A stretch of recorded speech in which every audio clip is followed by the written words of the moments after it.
तो चलिए बुलेटिन की शुरुआत करते हैं। इस वक्त की एक बड़ी खबर आपको बता दें, कोटा से है, जहां पर सरस डेयरी में धमाका हुआ है। गैस सिलेंडर फटने की वजह से यह धमाका हुआ है और सुरक्षा गार्ड की मौत हो गई है।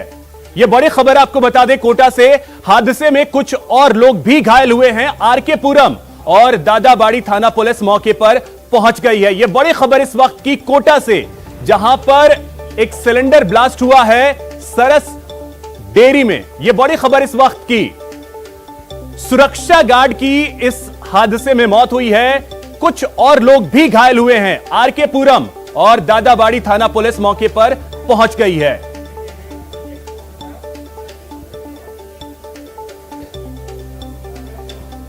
तो कोचिंग सिटी से इस वक्त की बड़ी खबर, जहां पे एक सिलेंडर ब्लास्ट हुआ है। सरस डेयरी में यह सिलेंडर ब्लास्ट हुआ, जहां पर सुरक्षा गार्ड की मौत हो गई है। कुछ और लोग भी घायल हुए हैं, जिन्हें यह तस्वीर हम आपको दिखा रहे हैं। यह तस्वीर आप देख सकते हैं, सरस डेयरी में एक सिलेंडर के ब्लास्ट होने की यह तस्वीर आपके टीवी स्क्रीन पर। इसका सीसीटीवी फुटेज जो है वो सामने आया है।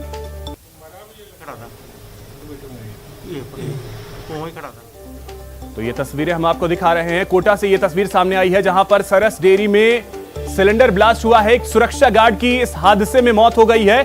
सबसे पहले ये तस्वीरें न्यूज 18 राजस्थान पर हम आपको दिखा रहे हैं, और इस धमाके को देख करके आप अंदाजा लगा सकते हैं कि हादसा कितना भीषण रहा होगा। एक गार्ड की इस हादसे में मौत हो गई है और कई लोग इसमें घायल भी हुए हैं। सबसे पहले ये तस्वीरें न्यूज 18 राजस्थान पर हम आपको दिखा रहे हैं। कोटा से ये तस्वीर, जहां पर एक गैस सिलेंडर फटा है। शाकिर हमारे सहयोगी इस वक्त सीधे कोटा से हमारे साथ जुड़ रहे हैं। शाकिर, क्या जानकारी है हादसे को लेकर?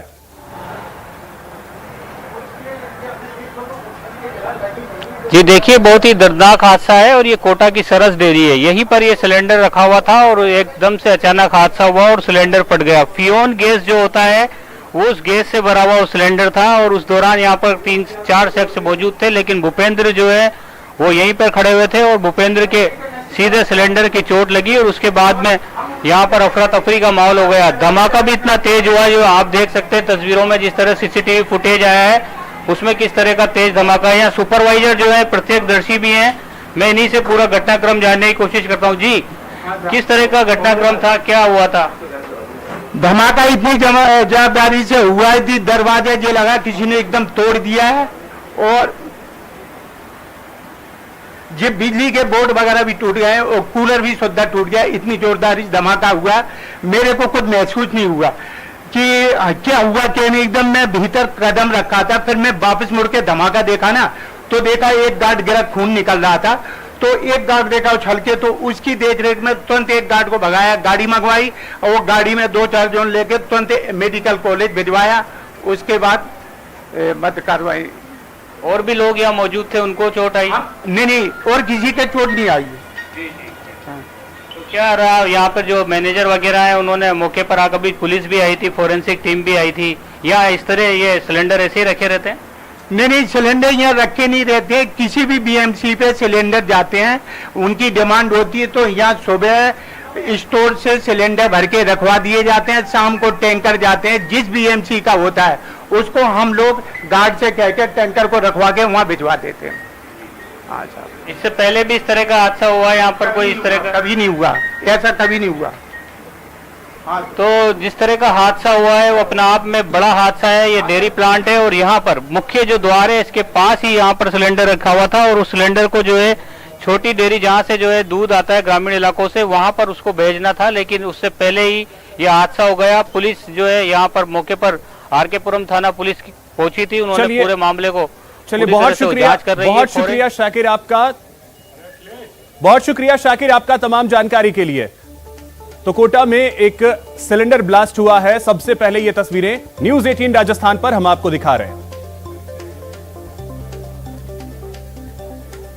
तो देखिए ये तस्वीरें हैं, सीसीटीवी फुटेज ये है, और आपको बता दें कि ये कोटा में हादसा हुआ जहां पर एक सिलेंडर अचानक से फटा, और आप सुन रहे थे कि किस तरीके से सिलेंडर ब्लास्ट हुआ और इसमें जो गार्ड है वो घायल हुआ, उससे भेजा गया अस्पताल इलाज के लिए।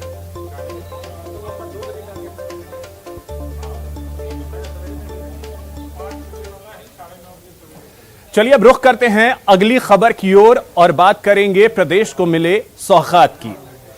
कोरोना की तीसरी लहर के बढ़ते खतरे के बीच सीएम अशोक गहलोत ने प्रदेश को सतर्क रहने की नसीहत दी है। 95 करोड़ की लागत से तैयार होने वाली मेडिकल सुविधाओं के शिलान्यास के मौके पर सीएम बोले कि सरकार अपनी ओर से पूरी तैयारी कर रही है, लेकिन तीसरी लहर के साथ ही जीका के खतरे से बचने के लिए सावधानी जरूरी है। देखिए रिपोर्ट।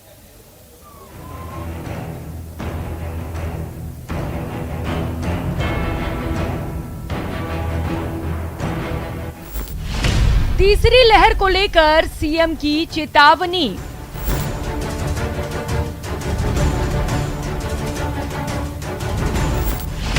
मरुधरा में मेडिकल इंफ्रास्ट्रक्चर को मिली मजबूती। 94 करोड़ रुपए की लागत से मैं उम्मीद करता हूं कि तमाम काम जो है समयबद्ध तरीके से ये काम पूरे होंगे। दूसरी लहर का दौर खत्म हो रहा है, लेकिन प्रदेश भर में इसके जख्म हरे हैं। वहीं सरकार ने भी इससे सबक लेते हुए आगे आने वाले वक्त में मेडिकल इंफ्रास्ट्रक्चर को मजबूत करने का बड़ा ऐलान किया है। आम जनता को तीसरी लहर से सतर्क रहने की चेतावनी देते हुए मुख्यमंत्री ने कहा कि सरकार ने अपने स्तर पर लगातार तैयारी की है। आने वाले खतरे को देखते हुए कई जिलों में नई मेडिकल सुविधा का शिलान्यास किया गया। सीएम गहलोत ने प्रदेश को करीब 95 करोड़ की लागत से बनने वाले मेडिकल इंफ्रास्ट्रक्चर की सौगात दी। वीसी के जरिए सीएम ने आईसीयू, एनआईसीयू, पीआईसीयू का शिलान्यास किया। राजकीय मेडिकल कॉलेज कोटा में आईसीयू में 20 व एनआईसीयू में 26 बेड। जोधपुर के उमेद चिकित्सालय में आईसीयू में 30, एनआईसीयू में 30 व पीआईसीयू में 30 बेड।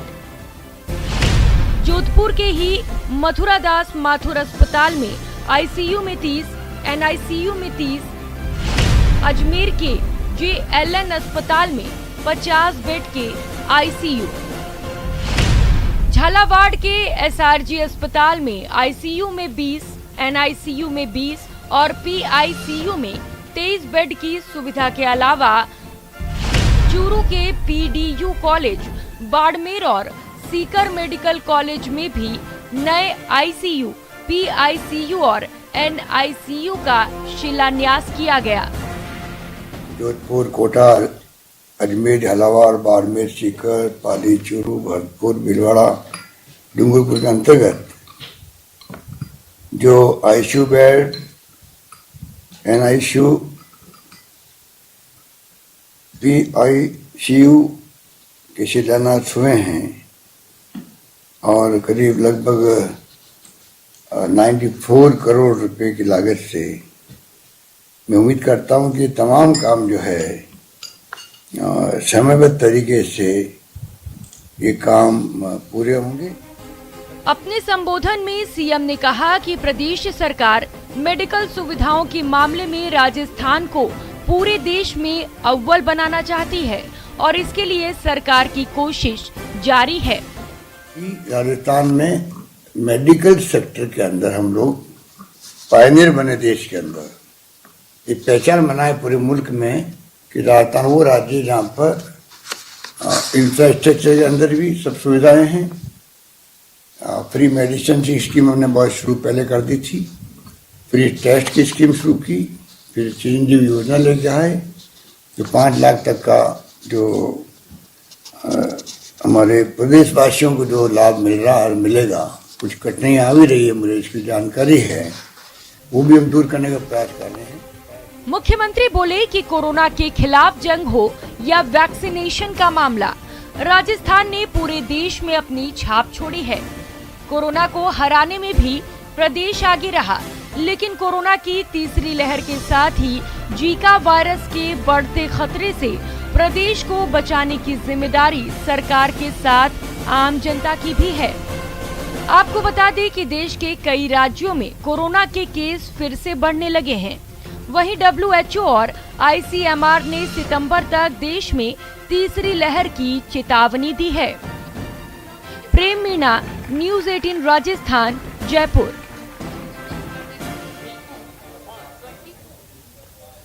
तो चलिए अब रुख करते हैं अगली खबर की ओर और बात करेंगे पीसीसी चीफ गोविंद सिंह डोटासरा की। पीसीसी चीफ गोविंद सिंह डोटासरा ने एक बार फिर आरएसएस पर हमला बोला है। जयपुर के शहीद स्मारक पर आयोजित सम्मान समारोह में उन्होंने कहा कि आरएसएस पर्दे के पीछे से सत्ता चला रही है और वो लोग कहीं सत्ता चला रहे हैं पर्दे के पीछे। उनको आना चाहिए, राजनीति में भाग लेना चाहिए। अगर वो अच्छे काम कर रहे हैं तो राजनीति में भाग लेके वोट लें और वोट लेकर के कर लें।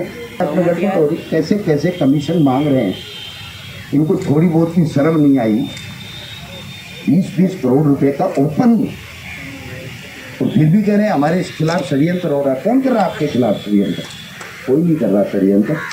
कानून का राज है, कानून के हिसाब से काम करेगा। हमारी सरकार पारदर्शिता के साथ में काम कर रही है, सबको साथ लेकर के चल रही है, कानून व्यवस्था बताने का काम कर रही है। जीरो टॉलरेंस, भ्रष्टाचार पर जीरो टॉलरेंस।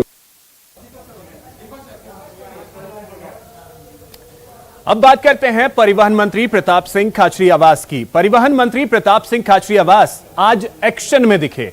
उन्होंने अपने विधानसभा क्षेत्र का दौरा किया और वार्ड नंबर 47 में हुए विकास कार्यों का उद्घाटन किया।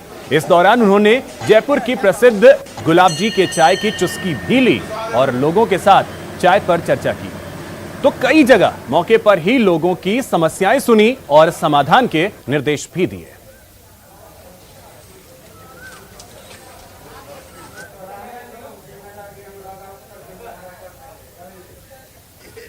ये जो जगह है ना, ये जो जगह है ना, इसमें वो लगा देना, वो जो होल किए हुए है ना, जाली वाला, तो अंदर जाएगा पानी, पानी जाएगा तो सीवरेज भी साफ होती रहेगी। दिल्ली में सब जगह वही लगा, आपने भी लगाए कई जगह। आपने ये जो जगह है ना, तो कह रहा हूँ इन्होंने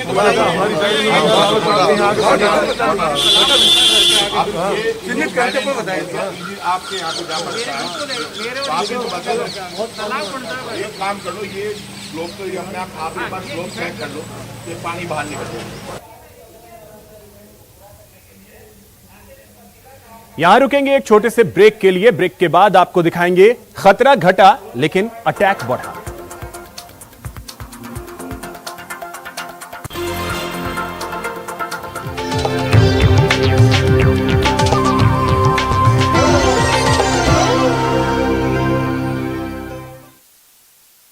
का स्वागत है। चलिए अब रुख करते हैं अगली खबर की ओर और बात करेंगे कोरोना अपडेट की। प्रदेश में कोरोना की स्थिति आपको बताते हैं तो प्रदेश में कोरोना का ग्राफ तेजी से गिरा है। बीते 24 घंटे की स्थिति यह है कि प्रदेश भर में 62 नए केस सामने आए हैं। हालांकि एक व्यक्ति की बीते 24 घंटे में कोरोना की वजह से मौत हो गई और बीते 24 घंटे में 70 लोग ठीक हुए हैं, जिसके बाद एक्टिव केसेस की संख्या प्रदेश में इस समय करीब 800 है। तो बीते 24 घंटे की स्थिति आपके टीवी स्क्रीन पर 62 नए केस सामने आए, 70 लोग ठीक हुए हैं और एक व्यक्ति की मौत हुई है बीते 24 घंटे में कोरोना की वजह से। एक्टिव केसेस की संख्या अब करीब 800 है राजस्थान में।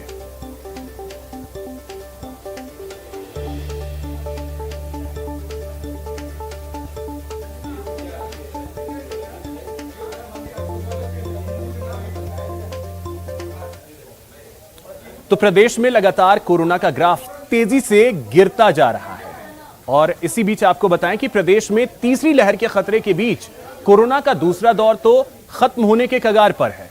प्रदेश में रोजाना आने वाले नए मरीजों की संख्या 100 से कम है, तो एक्टिव केस भी तेजी से कम हो रहे हैं। लेकिन पोस्ट कोविड समस्याएं अभी भी लोगों को परेशान कर रही हैं। कैसी है आरयूएचएस की तैयारी, देखिए रिपोर्ट। तीसरी लहर से जंग की तैयारी तेज, थमा खतरा अब पोस्ट कोविड अटैक। केवल 62 पेशेंट्स अभी आईपीडी के अंदर भर्ती हैं और उनमें से 30 पेशेंट आईसीयू में हैं। ये 30 पेशेंट वो हैं जो पोस्ट कोविड कॉम्प्लिकेशंस की वजह से बायलेटरल निमोनिया, न्यूमोथोरैक्स और लंग फाइब्रोसिस से ग्रसित है। देश के साथ ही पूरे प्रदेश में कोरोना की दूसरी लहर का डरावना दौर खत्म हो गया है। प्रदेश का हांफता स्वास्थ्य सिस्टम अब सुस्ता रहा है। प्रदेश में रोजाना मिलने वाले नए मरीजों की संख्या अब 100 से भी कम हो चुकी है, लेकिन अभी भी पोस्ट कोविड अटैक जारी है। पोस्ट कोविड सिम्टम्स वैसी समस्या है जो कोरोना से रिकवर कर चुके मरीजों में सामने आ रही है। प्रदेश के सबसे बड़े कोविड अस्पताल RUHS में रोजाना कम से कम 10 पोस्ट कोविड सिम्टम्स वाले मरीज सामने आ रहे हैं। पेशेंट जो अभी आईपीडी के अंदर आ रहे हैं वो पोस्ट कोविड कॉम्प्लिकेशंस वाले ही आ रहे हैं। कोई नया पेशेंट ऐसा नहीं आ रहा जिसके अंदर कोई सीवियरिटी देखी गई हो या शॉर्ट ड्यूरेशन ऑफ हिस्ट्री के साथ में कोई फीवर कॉफ के साथ आ रहे हों। लेकिन जो पोस्ट कोविड कॉम्प्लिकेशन जिनके अंदर निमोनिया की सीवियरिटी मोर देन 20 है और साथ में कुछ न्यूमोथोरेक्स के कॉम्प्लिकेशंस देखने को मिल रहे हैं, और कुछ पेशेंट जो अभी कुछ प्राइवेट हॉस्पिटल से रेफर होकर RUHS के अंदर आ रहे हैं।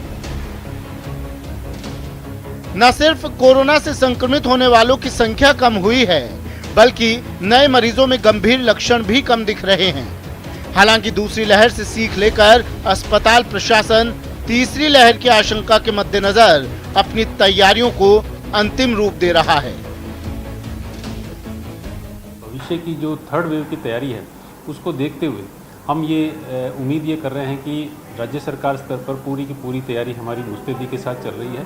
वर्तमान में पूरे के पूरे 1200 बेड्स का वियर एंड टियर जो हमारी सेकेंड वेव के अंदर हुआ है, प्लस ICU का फ्यूमिगेशंस हैं, ICU में वेंटिलेटर्स जितने भी पेशेंट्स के काम आए उनका रिपेयर का वर्क है, और जो पॉइंट्स कुछ ऐसे रिपेयरेबल हैं उनका काम है। आपको बता दें कि 1200 बेड वाले RUHS अस्पताल में कुछ वक्त पहले तक सारे बेड फुल हो गए थे, लेकिन अब यहां 60 के करीब मरीज भर्ती हैं, जिनमें से 30 मरीज ICU में भर्ती हैं। प्रदेश में फिलहाल 800 से अधिक एक्टिव केस हैं। सबसे ज्यादा जयपुर में 222, अलवर में 159 और जोधपुर में 56 कोरोना एक्टिव केस बचे हैं। सौरभ गृहस्थी, न्यूज़ 18 राजस्थान। बुलेटिन में यहां वक्त हो चला है एक छोटे से ब्रेक का। ब्रेक के बाद लौटेंगे तो बात करेंगे झालावाड़ युवक की हत्या को लेकर मचे हंगामे की।